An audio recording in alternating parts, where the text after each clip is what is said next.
CO catches staff filming a secret reality show. What she found on hidden cameras will shock you. Before we get into this story, let us know in the comments, where are you watching from? And if you enjoy stories like these, make sure to subscribe, as we upload at the same time every day. Natalie Cole, the unstoppable CEO of Redwood Innovations, walked into her glass-walled office with an uneasy feeling gnawing at the pit of her stomach. She had just returned from a whirlwind trip to finalize a high-stakes merger, something that was supposed to propel her company to new heights. Yet, from the moment she stepped out of her car that morning, she felt an unusual hush in the building. Instead of the normal buzz of cheerful chatter in the lobby, she noticed tense, guarded glances from employees who usually smiled and waved. There was a charged atmosphere she couldn't quite put her finger on, but it felt like stepping onto the set of a play where everyone had memorized lines except her. She had built Redwood Innovations from a small operation run out of her apartment into a tech consulting powerhouse that employed hundreds. Knowing her team as well as she did, she instantly picked up on the strange current swirling in the air. Even the security guard who normally engaged her in friendly banter just gave a stiff nod. By the time she reached the top floor, she was on high alert.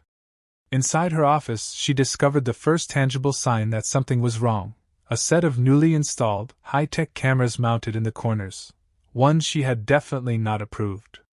Natalie froze, her heart dropping. Why were there additional cameras here? The company already had a security system, and installing something this sophisticated without her explicit sign-off was a massive red flag. She moved closer to inspect the sleek, black devices. She noticed they weren't standard security cameras. They were smaller, almost hidden, more like covert filming equipment you might see in a spy movie. That's when she spotted an odd piece of tape on the floor, like a small marker you'd use on a film set to tell someone where to stand. She bent down to pick it up, reading the tiny words scrawled across it in pen. CO entrance, shot number 4. Every muscle in her body tensed. Shot number 4? CO entrance? There were also random bits of duct tape near the window, the type used to hold microphone cables in place. A swirl of confusion and anger flickered in her eyes. She stepped back, looked around, and realized her desk was slightly out of position. In fact, everything in her office looked like it might have been rearranged for a camera angle. She glanced around, her heart pounding with suspicion. Who would dare film something in her office without her knowledge? She had a million questions. Had the staff allowed an external crew in while she was away? What was the purpose of all this? She paced toward the hallway, where her assistant, Kayla, was usually stationed. Kayla was there, but she looked uncharacteristically tense. Kayla was typing on her computer, lips pressed tight together. The moment she saw Natalie, she glanced away almost guiltily, as though her boss had caught her in the middle of something forbidden. Feeling a flare of impatience, Natalie spoke in a controlled voice. Kayla, any idea why we have brand new cameras in my office that I didn't order? She watched Kayla stiffen. Kayla's eyes flicked between Natalie and her computer screen, as if calculating what to say. Finally, in a halting tone, she replied, Ma'am, I think it's best if you speak to Jason from HR about that.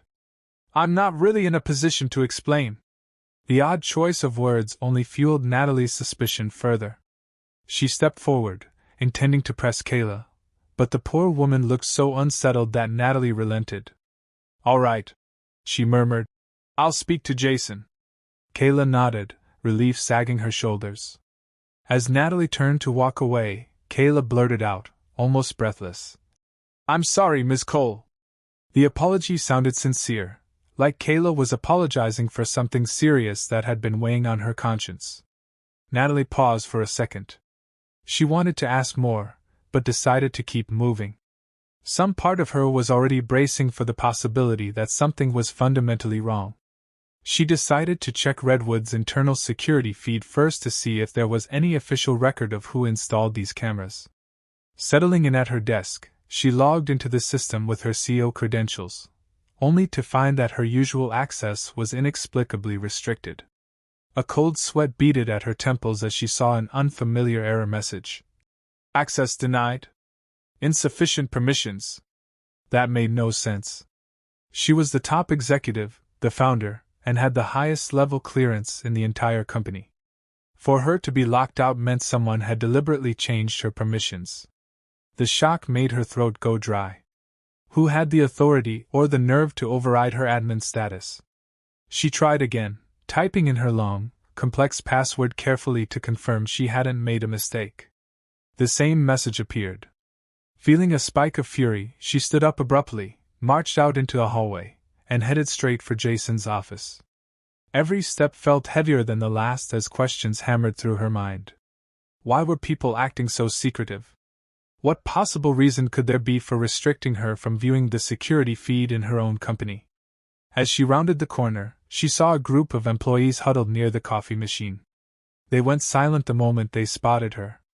One of them, a junior developer named Hannah, looked especially nervous, clamping her mouth shut as if swallowing the words she'd been about to say. Clearly, something big was going on. Natalie couldn't tell if it was fear or guilt that made them clam up, but she could feel the tension thick in the air. As she passed them, she heard a faint whisper behind her back, something like, "Does she know?" That whisper stung more than she'd admit. She considered turning around and demanding answers on the spot, but she pressed on. Reaching Jason's office, she didn't bother with pleasantries. She walked right in and saw him at his desk, brow furrowed, reading over some documents. Jason was a generally affable man, someone she trusted to handle sensitive human resources issues with discretion. Right now, he looked rattled. As soon as she said, "We need to talk," Jason's eyes darted nervously to the door, as if expecting someone else to burst in. Then, in a voice lacking its usual self-assurance, he said, "I'm guessing it's about the cameras." Natalie locked eyes with him. "Yes. And about why I have no access to our security feed. Explain this to me right now." Jason hesitated, glancing at the papers on his desk. They looked like contracts of some sort. "Maybe we should discuss it in the boardroom," he offered, standing up. "It's complicated." She folded her arms. "I don't care how complicated it is. Start talking." There was a small quiver in Jason's exhale, and for the first time, Natalie felt a twist of genuine fear. Whatever was happening, it was big enough to make people this scared of her reaction.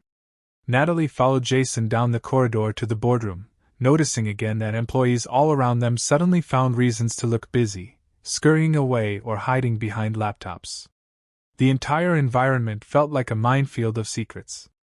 Jason opened the door to the glass-encased meeting room, and she stepped in, letting the silence settle. Outside, she could see passing employees occasionally casting anxious glances through the glass. Jason closed the door and cleared his throat. "We've had some new media initiatives in the past few weeks," he began, stumbling over his words. "We, had a group approach us about creating a behind-the-scenes feature. Sort of like a documentary on Redwood's office culture." Natalie's eyebrows shot up. "A documentary? Without telling me?" Jason wiped a bead of sweat from his brow. "It was pitched while you were away. Some people here seem to think it was a fantastic opportunity for exposure, to put Redwood on the map in a more mainstream context. But I guess," he broke off, looking distinctly uncomfortable. "I guess it took a different direction once filming started." "A different direction?" she repeated, voice low with anger. "Yes." Jason coughed, eyes flitting around the room. "Look, I only knew bits and pieces. They kept me in the loop just enough because I'm HR. But from what I understand, it's not just a documentary. It's more like a reality series." Natalie leaned forward, a storm gathering in her chest. "You let them turn Redwood into some kind of secret reality TV show?" "I didn't let them do anything," Jason protested weakly. "They sold it to some of the upper management as a brand awareness campaign. They said it'd be entertaining, cutting edge, that it would humanize the company. Before we knew it, cameras were everywhere." Natalie's fists clenched. "And nobody thought to inform me, the CEO?" Jason's gaze dropped. "They said they didn't want to bother you while you were sealing the merger. They wanted to present it to you as a done deal, something you'd have to accept." Natalie felt as though she'd been punched in the gut. The calculated audacity of it all, installing hidden cameras, scripting scenarios, possibly humiliating employees and turning them into unwitting actors, was outrageous. You do realize how many legal lines they'd crossed, right? Her voice wavered with rage. Employment laws, privacy laws, not to mention the fundamental betrayal of the staff. Jason nodded miserably. I tried to raise concerns. I swear I did. But they told me everything was being handled. And since more than half the staff signed the NDAs, it felt like it was too late to stop. They were filming people in the break room, in the hallways. Some employees even got mic'd up for confessionals. Natalie's face burned. The NDAs. That explained why Kayla apologized and why everyone was acting as if they were walking on eggshells. They were legally gagged from disclosing the existence of this reality show. I want the name of whoever authorized this, she demanded. Now. Jason gulped. Linda from marketing was heavily involved. So was Anthony from finance. Honestly, a lot of managers have a stake in it. Natalie felt stunned. She had entrusted these leaders with Redwood's well-being, and they'd apparently joined forces to bring a camera crew in behind her back. She stepped away from the table, pacing, trying to figure out her next move. So that's why my access to the security feed is blocked, she muttered. Because it's probably been replaced or hijacked for their production. Jason nodded. They overrode the standard system so the crew could do their own edits. They wanted to control how everything looked on film. Natalie inhaled sharply, trying to keep her voice steady. All right. Set up a meeting with Linda, Anthony, and any other manager who touched this. Now. Jason frantically tapped messages into his phone. Meanwhile, through the glass walls, she saw groups of employees passing by with that same anxious energy. Some looked downright terrified, as if anticipating a massive confrontation. And they were right to. Because as soon as she got to the bottom of this, heads would roll. Leaving the boardroom, Natalie went to her office and tried one more time to access Redwood's core security system. The denial message still mocked her. She then tried to log into Redwood's finances. Oddly, her password there worked, but the budget lines included something mysterious called Project Vision. The descriptions were vague, but large sums of money had been allocated to equipment rental, consulting fees, and production overheads. If she tallied it correctly, they'd siphoned tens of thousands of dollars for this secret filming, company funds spent without her consent. She felt her cheeks burning with fury. This wasn't just some small project that got out of hand, it was a massive deception involving multiple leaders. She locked her screen, grabbed her phone, and made her way to the largest meeting room, where Jason said everyone would gather. On her way, she passed by the break room and glimpsed a setup that confirmed everything. Big, professional studio lights shoved in a corner, brand new cables snaking along the floor, and bright neon tape marking positions on the tiles. She also spotted makeshift interview corners, with backdrops that probably displayed Redwood's logo. The entire place had been transformed into a set for filming. She shook her head in disbelief, her adrenaline spiking. The hush from employees was deafening as she walked by. She noticed some were wearing small lapel mics she'd never seen before. A few tried to hide them by pulling on their collars. Others busied themselves, pretending not to notice her. But the tension was unmistakable. She headed into the meeting room. Inside, Linda from marketing stood next to Anthony from finance, exchanging uneasy glances.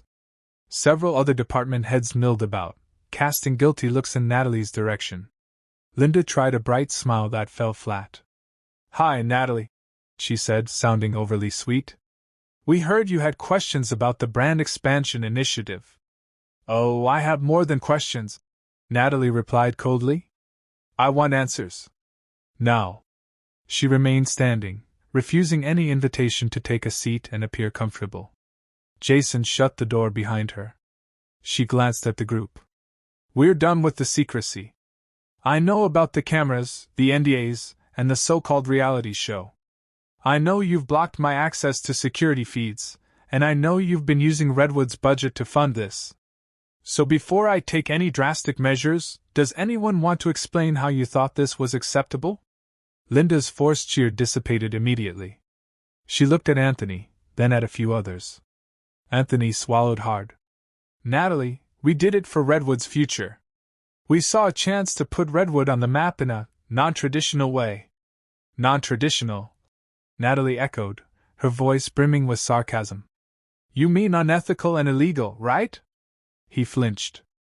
It's not illegal if employees consented. The NDAs they signed covered filming. Natalie's eyes blazed. Filming in bathrooms and private offices, too?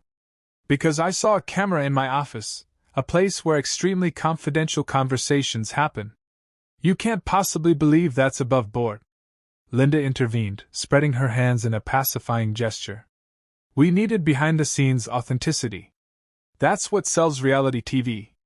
People love that raw, unfiltered look into a company's culture. Natalie clenched her jaw. You're telling me you're turning Redwood into a soap opera for ratings? For profit? Linda's lips tightened. We have a contract with the production company. They said Redwood's name would be all over network promos. It's big exposure. We thought you'd be thrilled once you saw the final product. Natalie laughed sharply, a sound devoid of humor. Thrilled that you hijacked my company behind my back? That you used Redwood's resources to produce content that could humiliate employees? Did you even think about the repercussions if private information got leaked?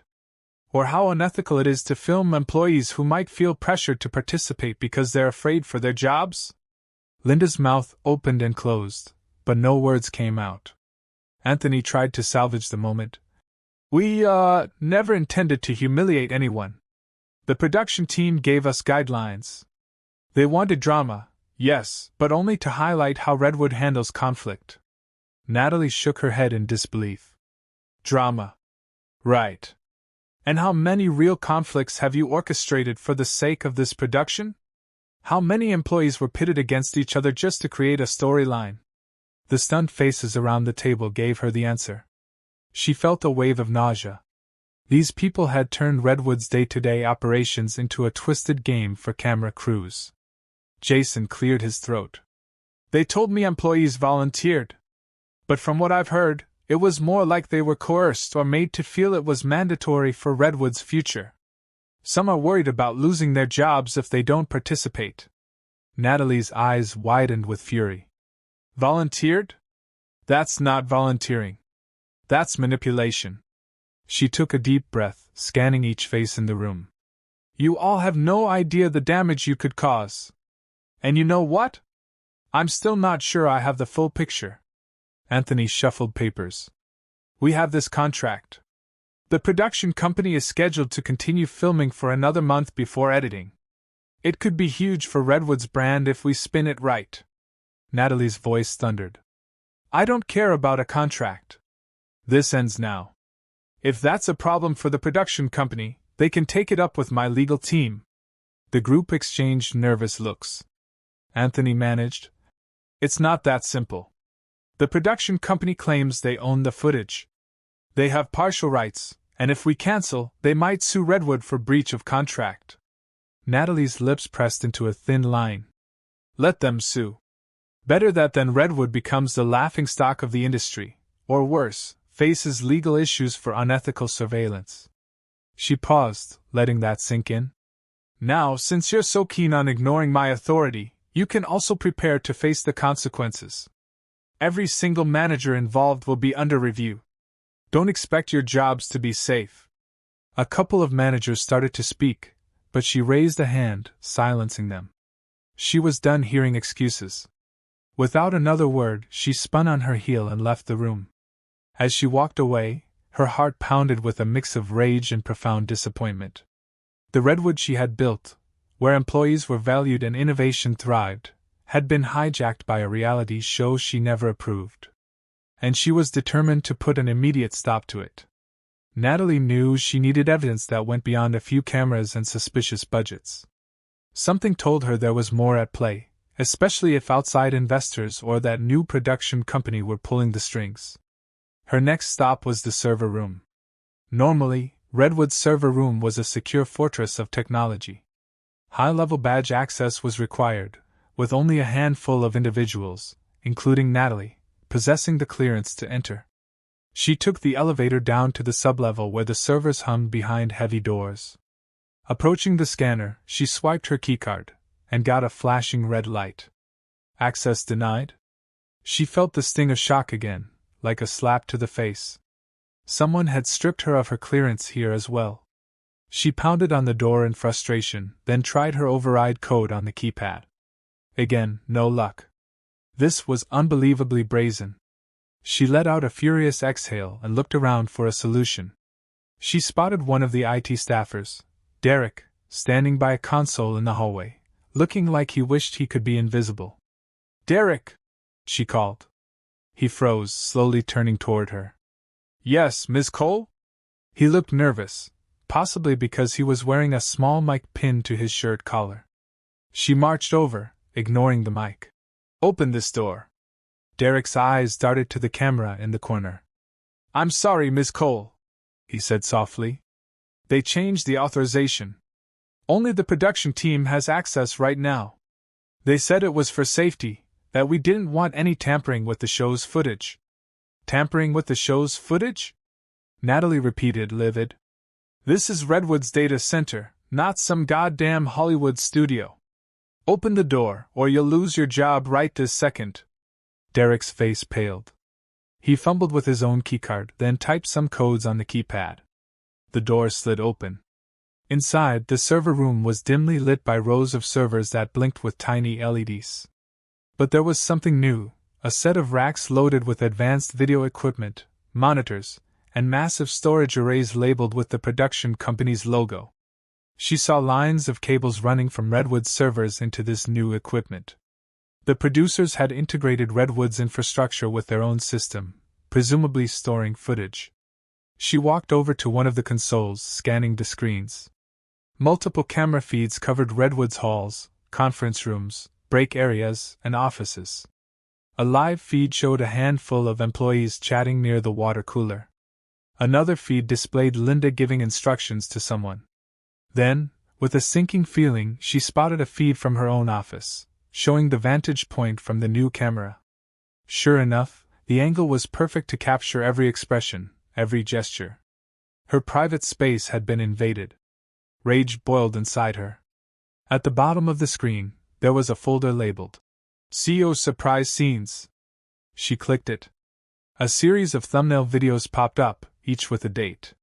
Some were labeled Natalie's Return, Boss Confrontation, Office Tension.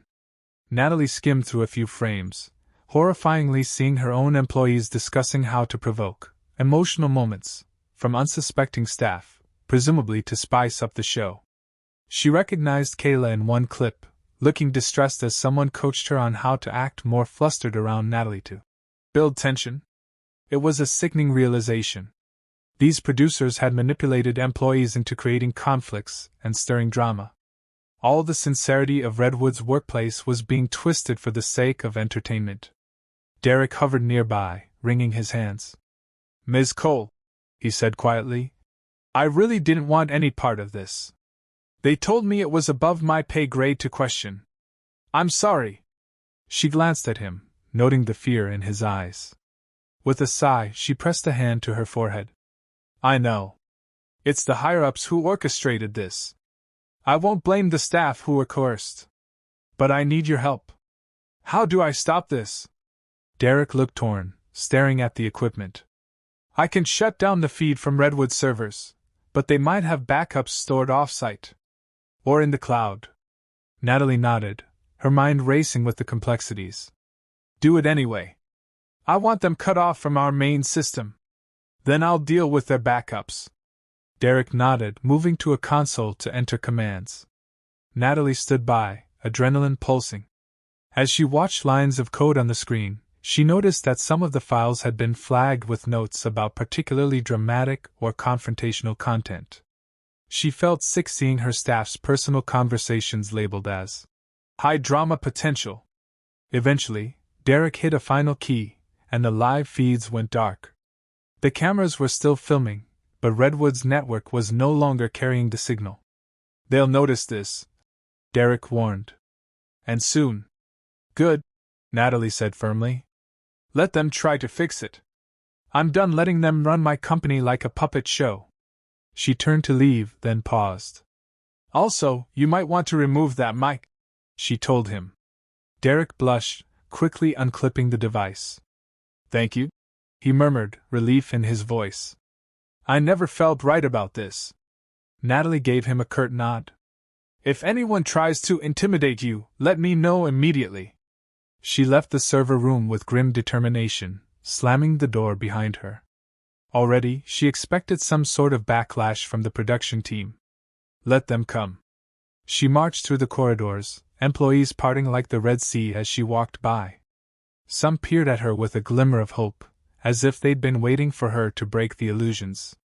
Others looked worried, uncertain how the confrontation might affect their jobs or Redwood's reputation. She overheard bits of whispers.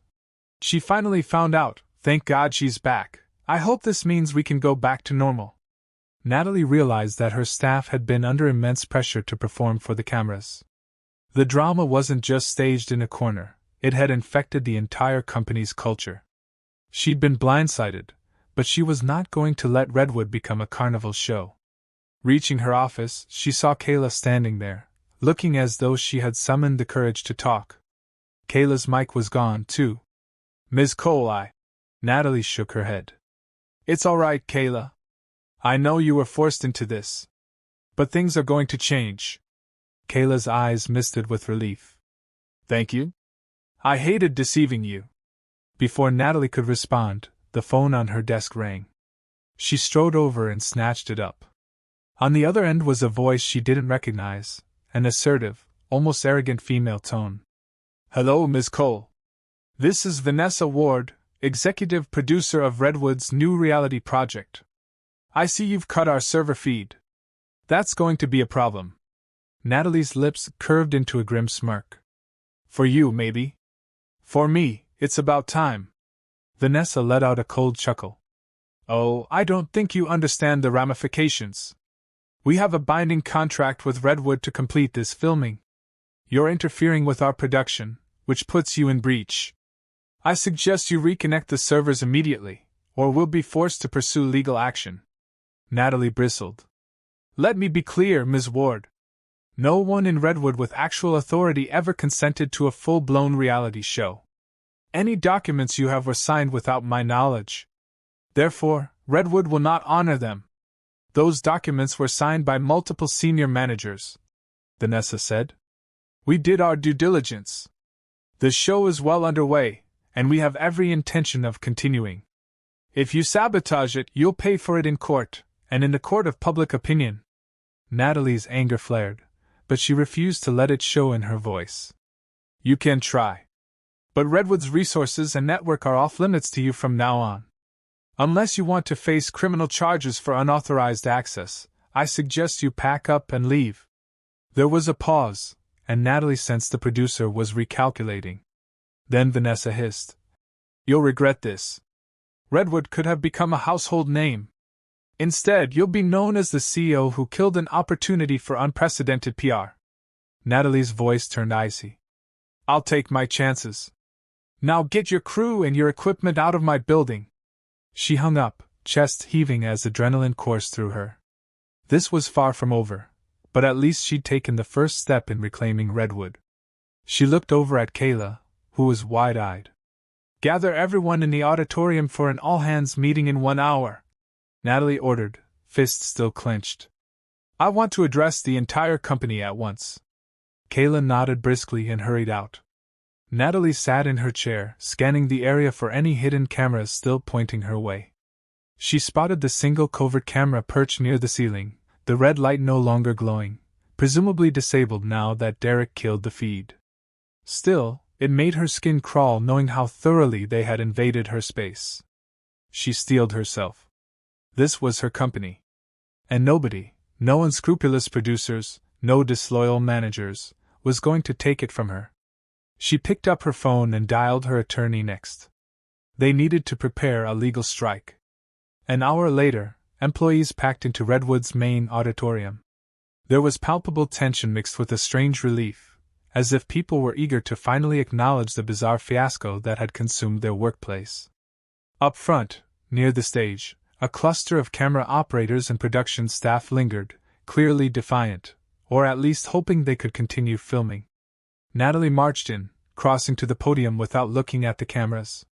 The murmur of voices died down. She took a moment to scan the faces in front of her. Some employees appeared anxious, some defiant, some exhausted. But in almost all, Natalie saw a spark of hope. They were counting on her to do something. I called this meeting to address a situation that has undermined everything Redwood stands for, she began, her voice echoing through the sound system. Recently, a reality show has been produced within our walls, using hidden cameras, manipulated storylines, and coerced participation. A wave of quiet gasps, though most people already knew. The hush deepened. I had no idea this was happening. It was orchestrated by certain members of management, in conjunction with an outside production company, without my knowledge or approval. Let me be crystal clear, Redwood did not sanction this. Redwood does not stand by it. And Redwood will not continue to support this invasion of privacy and exploitation of our workplace. The camera crew at the back tried filming her. Vanessa Ward, the producer, stood with arms crossed, barking orders to her team to get a close-up. Natalie gave them a single glare. That's enough, she called out, pointing at the cameras. You are not authorized to film here any longer. Turn them off. Vanessa snapped her fingers, and a couple of camera operators scowled, hesitating. Security staff, alerted by Natalie, moved in to escort them out. A smattering of applause broke out among employees, relieved to see some action. For those of you who signed NDAs or felt pressured into participating, I want you to know you are not in trouble. Natalie continued, raising her voice. You were put in an impossible situation. Effective immediately, any agreement you signed under duress regarding this show is null and void. My legal team will handle the fallout. You will not face any retribution for cooperating with these producers. She paused, letting that sink in. Several employees looked visibly relieved, tears threatening in some eyes. I also want to say I'm sorry, Natalie added, her tone softening. I'm sorry I wasn't here to prevent this.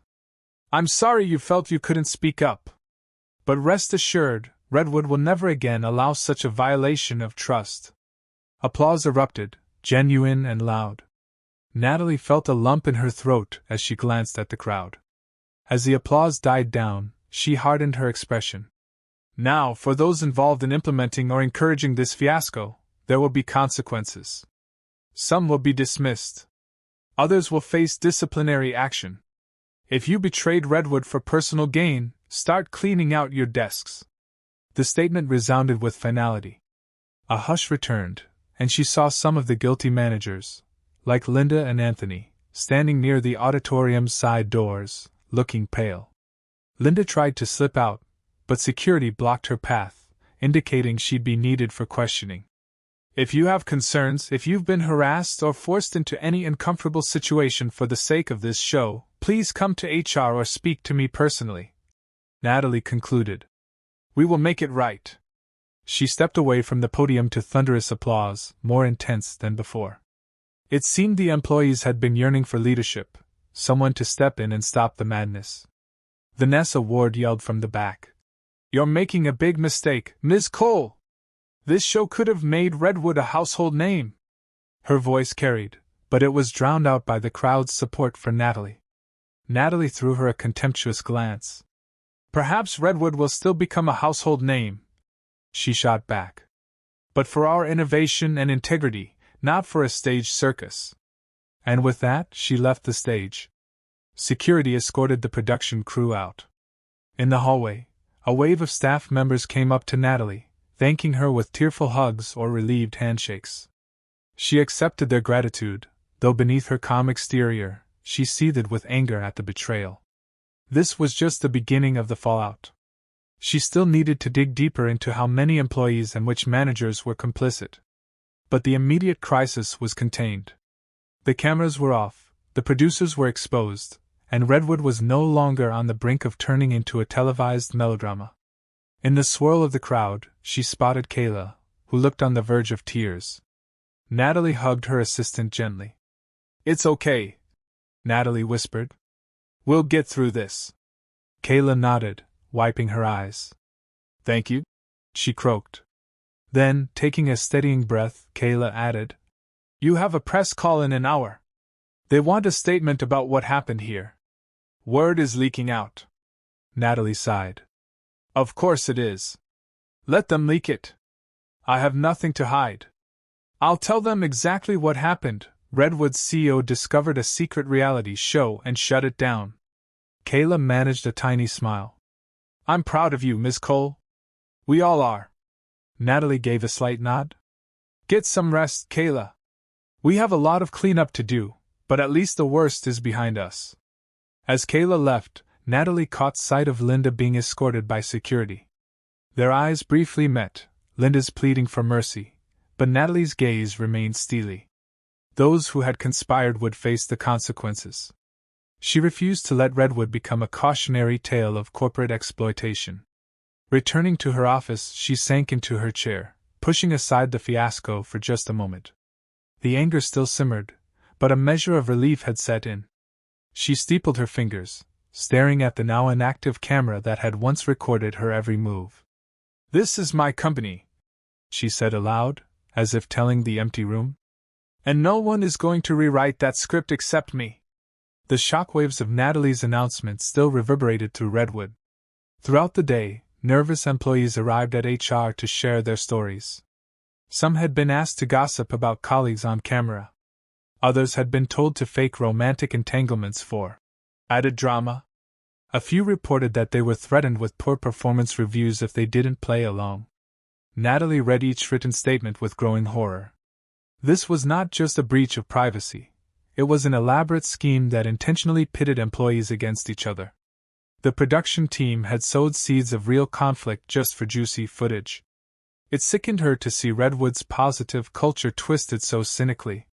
Meanwhile, Redwood's legal team worked around the clock to unravel the labyrinth of contracts and NDAs. They found that Linda and Anthony had partnered with the production company under a separate LLC specifically formed to funnel Redwood's funds into the show's budget. The LLC had manipulated Redwood's internal finances, labeling expenses under innocent-sounding codes.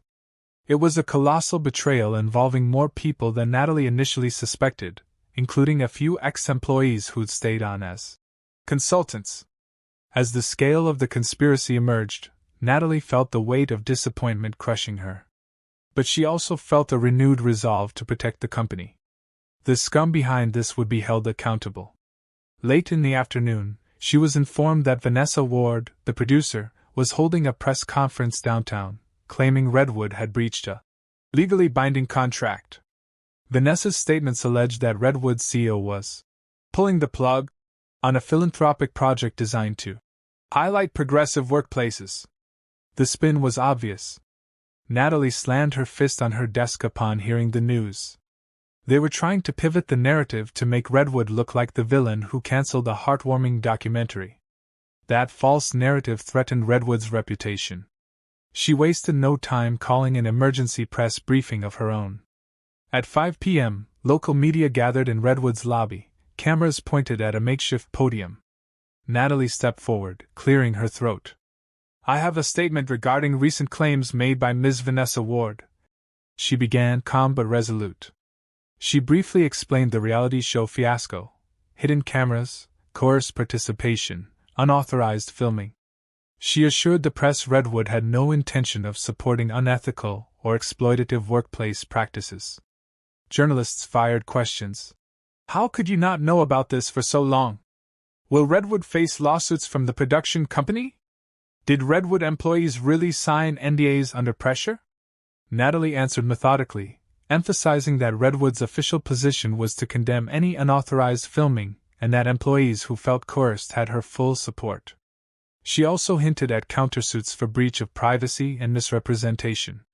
Though the press conference was tense, some journalists seemed relieved to hear her clarity. By the end, Redwood's side of the story was on record. After the press conference, Natalie retreated to her office, mentally and emotionally drained. She was about to collapse into her chair when Kayla walked in hesitantly, a worried expression on her face.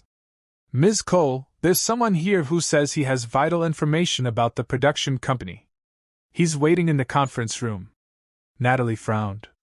Who is it? He says his name is Marcus. He used to work for Redwood. You fired him about a year ago. A memory stirred.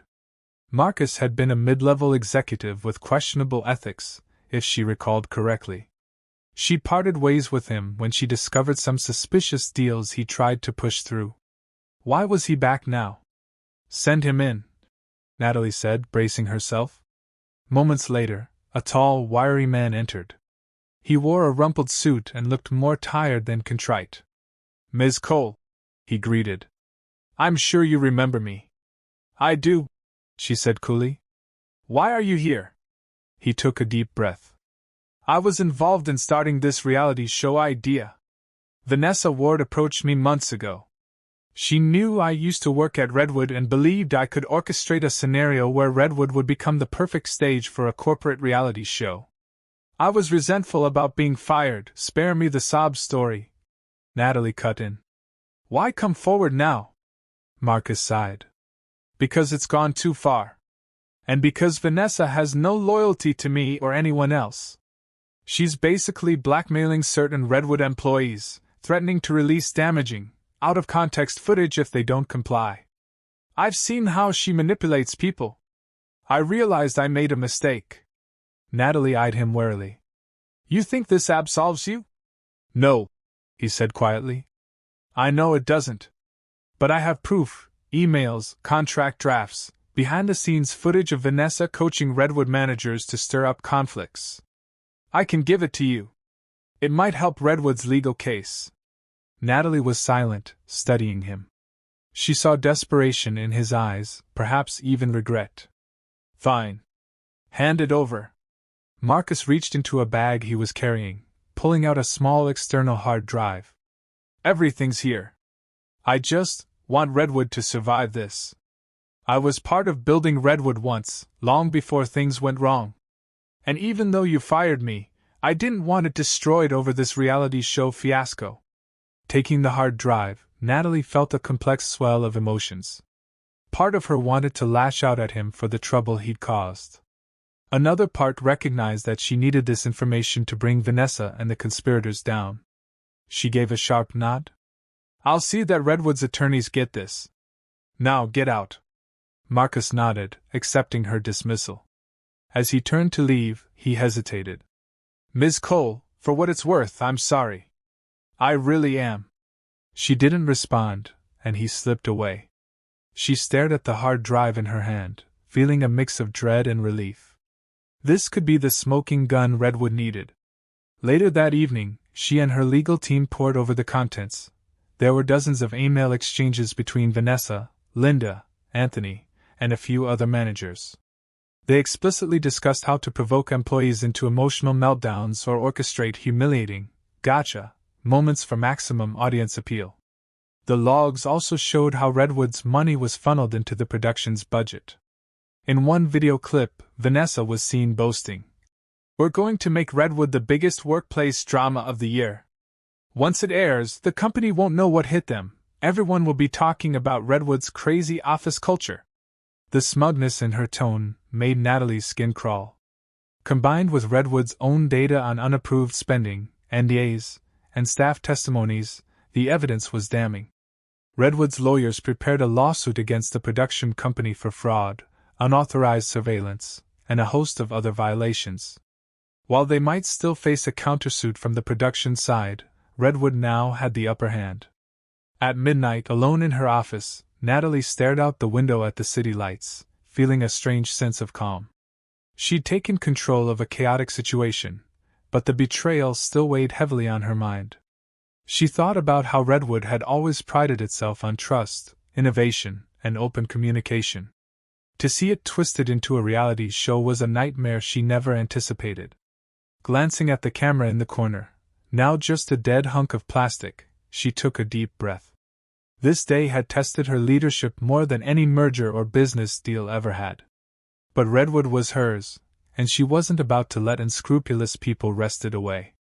Tomorrow would bring new battles, press statements, legal maneuvers, employee morale issues.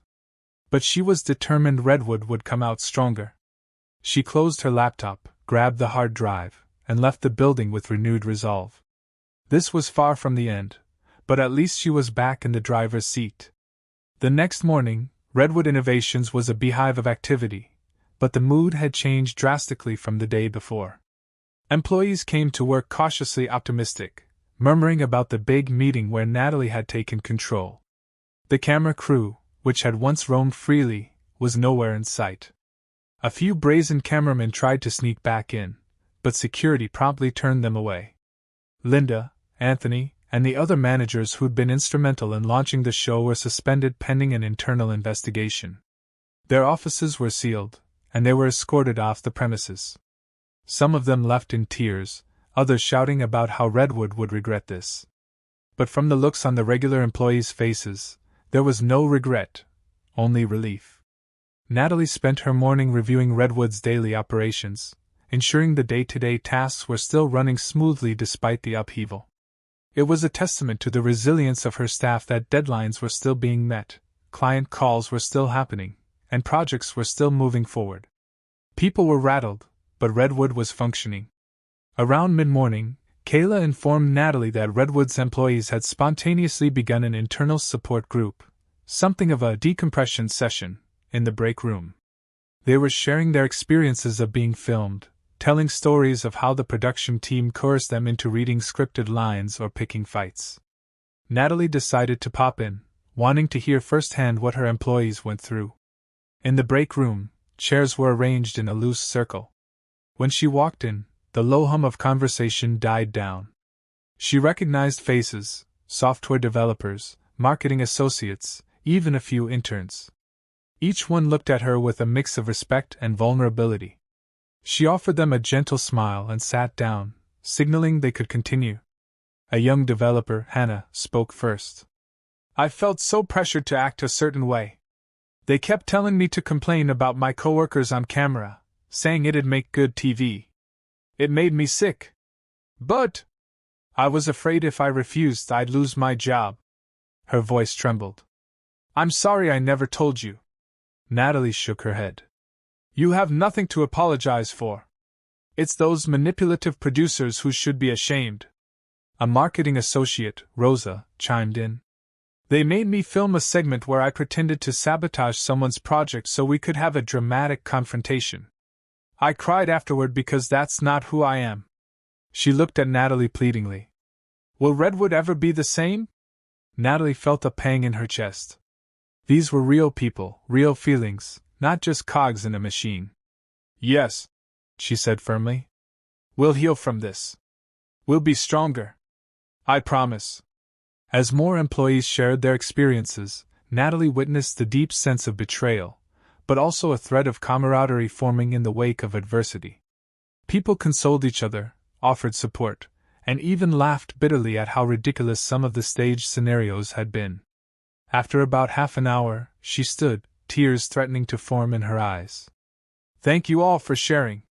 I needed to hear this. And I want you to know Redwood isn't just my company, it's all of ours. I'm going to do everything in my power to make sure you feel safe, valued, and free to be yourselves at work. A ripple of applause filled the break room. Natalie headed back to her office, spirits a bit lifted by the solidarity she'd witnessed. Her phone buzzed with an incoming call. It was from Redwood's legal counsel, Janice. We've filed the lawsuits, Janice informed her. We're hitting them with unauthorized surveillance, misuse of company funds, and multiple privacy violations. From what I can tell, it's going to be a pretty open and shut case. The evidence is overwhelming. Natalie exhaled, relief washing over her. And the countersuit? They can try, Janice said. But given the illegally obtained contracts and how managers signed them under false pretenses, plus Marcus's evidence, they don't have much ground to stand on. The worst they can do is drag out the legal process. But Redwood is in the right. Natalie smiled wryly. Thank you, Janice. Let's keep on top of it. I want them to know we won't back down. After hanging up, she scrolled through her email to find a flurry of messages from concerned clients. News of Redwood's fiasco had leaked to the industry, and clients were seeking reassurance that Redwood was still trustworthy. Natalie penned a personal letter explaining the situation, highlighting that Redwood was taking immediate action to restore integrity and protect employees. She also assured them Redwood's services and projects would continue seamlessly.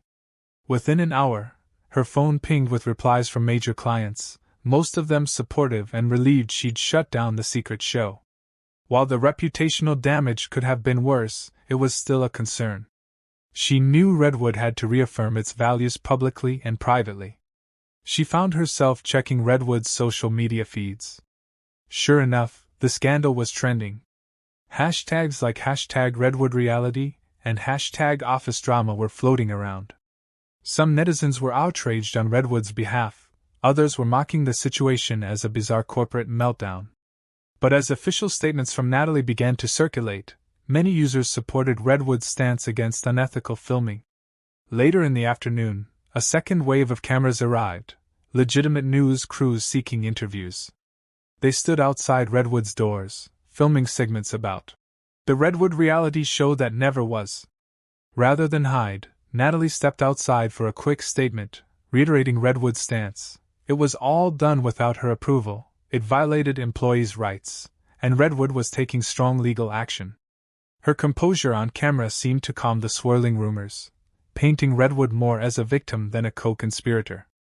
By the end of the day, Redwood felt lighter, as if it had exhaled a long-held breath of tension. Employees realized they weren't going to be forced into humiliating stunts.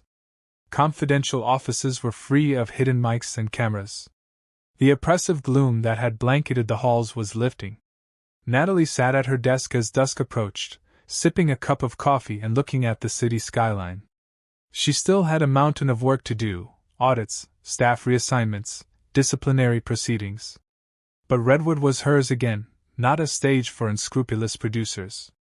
A knock sounded at her door, and Jason entered, looking like a man who'd been to hell and back.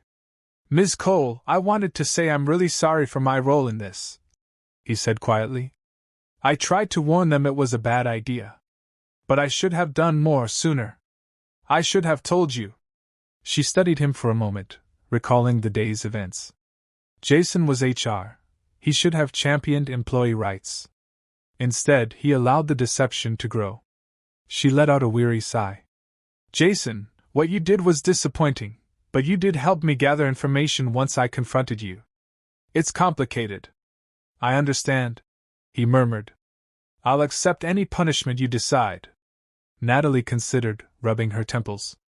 "Suspension without pay, pending further review of your involvement." "Then we'll see." He nodded, tears glistening. "Thank you for giving me a chance." She didn't respond, just gave a curt nod, and he left. Now alone, she stared at the reflection of city lights on her office windows. She thought about Redwood's journey, a small, idealistic company that grew rapidly. This fiasco served as a brutal reminder of how ambition can be twisted, of how easily trust can be compromised. But it also showed her how much she cared about Redwood, enough to fight tooth and nail to protect it. She shut down her computer, preparing to go home. Tomorrow would be another day of cleanup and rebuilding. But for the first time in weeks, Redwood belonged to her and her employees again, not to opportunistic schemers with camera crews. And that small victory felt monumental. 3 days later, Redwood's office was a hive of renewed energy. The shadow of the secret reality show still lingered, but employees were openly discussing the ordeal, supporting each other, and forging a sense of solidarity that Natalie found deeply moving. The building itself felt brighter. Someone joked that Redwood had performed an exorcism, driving out the production team's malevolent spirits. Natalie, for her part, was busier than ever. She met daily with a newly formed Employee Advocacy Council, a group of trusted staff from various departments who would provide feedback on morale, suggest improvements, and ensure that Redwood never again descended into secrecy and manipulation. The council also aimed to re-establish Redwood's culture, one grounded in transparency and mutual respect. Late in the afternoon, she received a call from Redwood's attorney, Janice. The lawsuit was progressing faster than expected, largely because Marcus's evidence was so damning. The production company was frantically trying to spin the narrative that Redwood had voluntarily participated but then got cold feet. But Redwood's lawyers pounced on the lack of a legitimate signature from the CEO and the numerous violations of privacy laws. They don't have a leg to stand on, Janice confirmed. Don't be surprised if they try to settle out of court soon. They'll want to avoid a public trial that reveals how unethical their methods were. Natalie leaned back in her chair, a sense of grim satisfaction washing over her. Good. Keep me posted. After the call, she decided to walk the floor, checking in on various teams. She visited the engineering department, where she spotted Derek, one of the quiet geniuses behind Redwood's successful software solutions. When he saw her, he gave a genuine smile. Hey, Ms. Cole. Good to see you.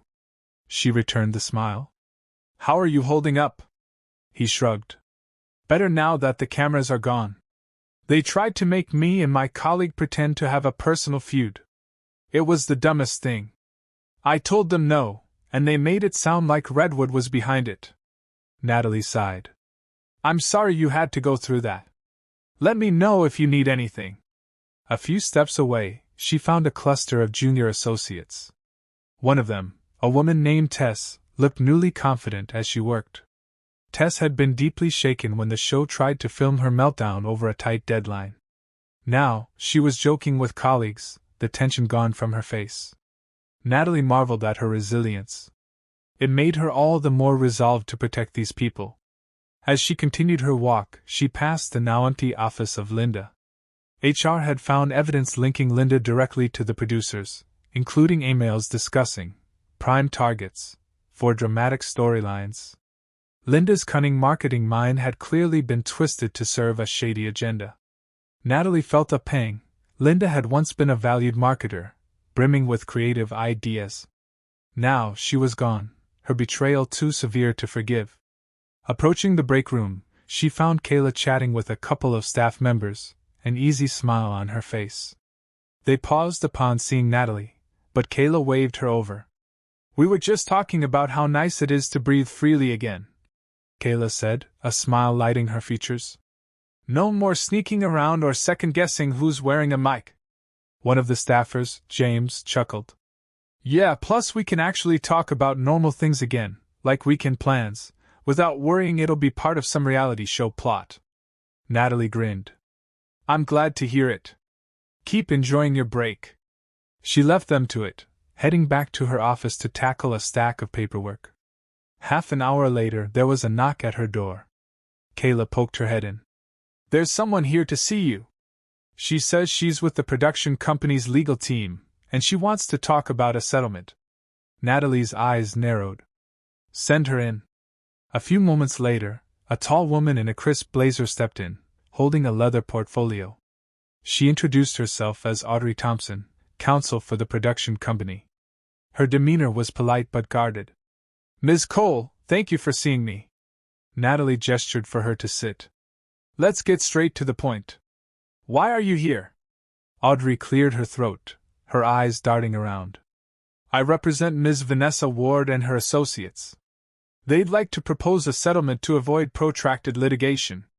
They're prepared to cease all claims, relinquish any Redwood footage, and pay a financial sum in exchange for Redwood dropping its lawsuit.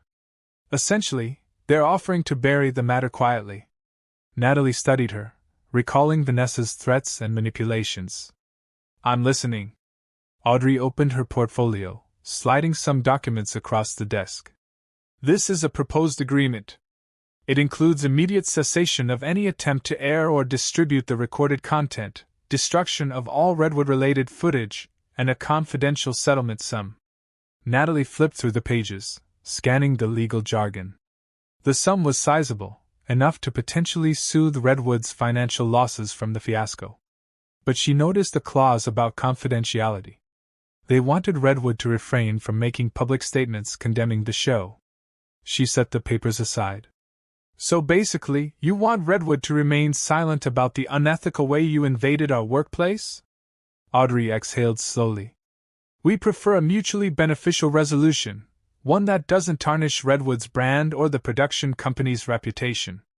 Natalie folded her arms. I'm not particularly concerned about your reputation. And Redwood will always stand by the truth of what happened. We won't lie or keep quiet to protect Vanessa Ward's image. Audrey's jaw tightened. It's standard in many settlements to include a non-disparagement clause. Well, Redwood isn't standard, Natalie replied. Here's my counteroffer. Redwood will accept the financial settlement and the agreement to destroy the footage, but we will not sign any non-disparagement clause. We reserve the right to discuss what happened. And we want your side to acknowledge, publicly, that Redwood never approved your show. Audrey blinked, clearly taken aback.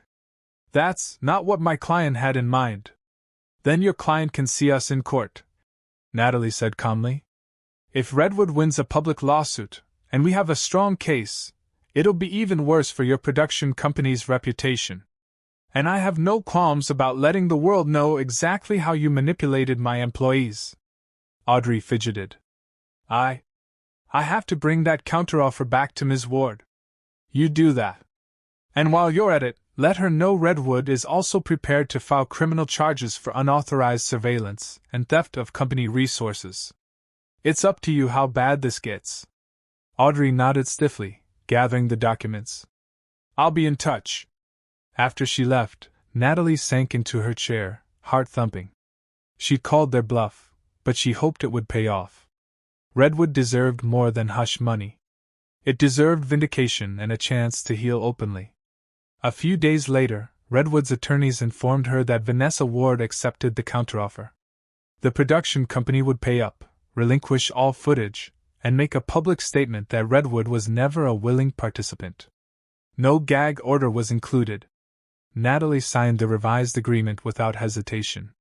That afternoon, Redwood employees cheered when they heard the news. Their relief was tangible. No one wanted their private moments used as cheap entertainment, and now it never would be. In the following weeks, Redwood began the process of removing any lingering equipment from the production. New locks, new protocols, and a heightened emphasis on transparency were put in place. Natalie even mandated ethics workshops for upper management to prevent such a scandal from ever happening again. Despite the chaos and betrayal, Redwood emerged with a renewed identity, a company that stood for integrity, even when it got messy. Employees felt more connected, forging friendships after leaning on each other through the turmoil. In a strange twist, the near disaster ended up strengthening Redwood's internal bonds. As for Natalie, she became a sort of legend among her staff. The CEO who stormed back from a business trip, discovered a sinister reality show within her own walls, and took swift, decisive action to protect her people. From time to time, employees jokingly teased that Redwood should produce an official documentary about how Natalie stopped a reality show. The story alone seemed so dramatic that some argued it might even be profitable, if done ethically, of course. But Natalie would always laugh and decline. Enough cameras had invaded Redwood's halls for a lifetime, she'd say. 6 months later, Redwood Innovations stood on stronger ground than ever. The scandal was old news, overshadowed by Redwood's continued successes in tech consulting and a few philanthropic initiatives that Natalie championed in the wake of the fiasco. Public sentiment had largely turned in Redwood's favor after they exposed the manipulative tactics of the production company, and Redwood had donated a significant portion of the settlement money to employee wellness programs. Morale soared, and Redwood's internal culture thrived on honesty, creativity, and a fierce loyalty to one another. On a bright Monday morning, Natalie walked into the office. The open layout bustled with vibrant chatter, the kind of genuine dialogue that had once been tainted by hidden microphones. Now, Redwood employees felt comfortable being themselves. Strolling through the corridors, she greeted people by name and asked about their weekends. She saw Kayla at her desk, cheerfully coordinating schedules without any secrecy or tension. Jason had returned from suspension and was working diligently to rebuild trust in HR, having learned a hard lesson about the importance of whistleblowing in the face of unethical behavior. Approaching her office, Natalie paused. The new security measures had changed her keycard access, but now everything functioned properly, no more access denied messages. She opened her door to find bright sunlight streaming in through the floor-to-ceiling windows. An honest, open space with no covert cameras hidden in corners. She took her seat, a slight smile on her face. Redwood was safe. The last reminders of the fiasco were the occasional jokes that circulated, references to the show that almost was. Sometimes, employees would playfully refer to Redwood as the set, but it was always in jest, a way to process and laugh off a dark chapter that they had collectively survived. Just as she started her computer, Kayla popped in. "Good morning! You have a call from a reporter wanting a follow-up on Redwood's progress since the scandal. Do you want to take it?" Natalie considered for a moment. A year ago, she might have groaned at the prospect of rehashing the fiasco. But now, Redwood's story was one of triumph and unity. "Yes, put them through," she said. The phone line clicked, and a cheerful reporter's voice asked how Redwood had managed to bounce back from something so potentially destructive. Leaning back in her chair, Natalie felt a subtle surge of pride. "By remembering who we are," she said simply. "We're a company built by real people who care about each other and about integrity. No camera can script that kind of genuine loyalty." After the call ended, Natalie gazed out the window, reflecting on how quickly life could take unexpected turns. She recalled the chilling realization that employees were being filmed in a twisted reality show, the fury of discovering how deeply the deception ran, and the relief of finally shutting it down. It seemed like a lifetime ago. But Redwood had survived, and so had she. Later that day, she had lunch with a group of employees, something she did regularly now. They gathered in the cafeteria, which was bustling with conversation and laughter. The staff joked about everyday topics, new tech releases, favorite restaurants, weekend adventures. These were the real stories of Redwood, not manufactured drama. Toward the end of lunch, someone brought up the fiasco in passing, and a younger staffer asked, "Hey, Ms. Cole, do you think Redwood might ever consider doing an official documentary, to set the record straight about everything that happened?" Natalie chuckled, shaking her head. "I think we'll settle for living our truth rather than filming it. We'll let our work speak for itself." The table laughed in agreement. Someone raised a toast with a soda can. "To Redwood, unscripted, unfiltered, and unstoppable." They all clinked cans and cups, letting out a chorus of cheers. It was a simple moment, but it encapsulated everything Natalie valued: authenticity, camaraderie, and resilience.